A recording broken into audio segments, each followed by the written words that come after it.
Hey guys, Sean with Epic Construction here. Now that your roof is completed, let's set some proper expectations. Come on. So up here, as you can see, this shingle is not set exactly perfectly flush with the shingle below it. This is nothing to be alarmed with. While the vast majority of the roof is sitting flush and this guy hasn't, allow for 90 days. The manufacturer says in the first 90 days you're going to go through some heat cycling where the shingles are going to heat up and cool down, and that's when they're going to relax and lay down and get flush. Next, let's talk about that heat cycling a little bit more. So during that process, the shingles are going to expand and contract, and when that happens, these granules are going to start to come off a little bit, and you're going to start to see them build up on the roof and lead into your gutters. This is perfectly normal for the first 90 days. If you have this continue after that time frame, make sure to contact your contractor. Thanks. So we mentioned the gutters. Let's talk about this a little bit more. So the granules are going to come shedding off. They're going to build in here. These are granules actually from the previous roof.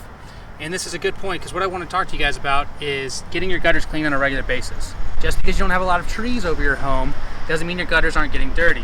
You'll have granules, dirt, sand build up in here. And if you don't get them cleaned on a regular basis, it can get up to about 1 inch to 1.5 inches tall.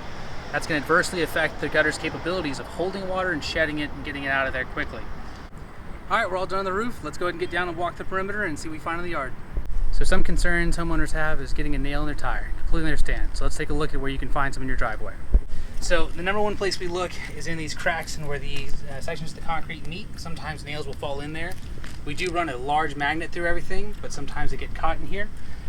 So these are definitely the places you want to go back and check. But here we're looking good. So now we're going to move over and take a look at the landscaping. All right, so let's take a look at the landscaping, mainly the flower beds. So a lot of times you got a lot of leaf buildup, you got mulch in here. It's really easy for a nail to fall down off the roof, fall in here, and then it can kind of get buried in here. Again, we're going to run that magnet through here, and we'll even go through and start to move everything around and try to find it. Now that being said, if you're an avid landscaper, you love working in your flower beds, you may find a nail or two. Don't be surprised. But you're not going to find many, maybe 3 or 4 throughout the entire thing, just kind of a heads up. So these are just a few things to keep in mind when you have your roof replaced. I hope you learned a thing or two. If you or someone you know is interested in having their roof replaced or possibly inspected, we'd love to help you out. Give us a call.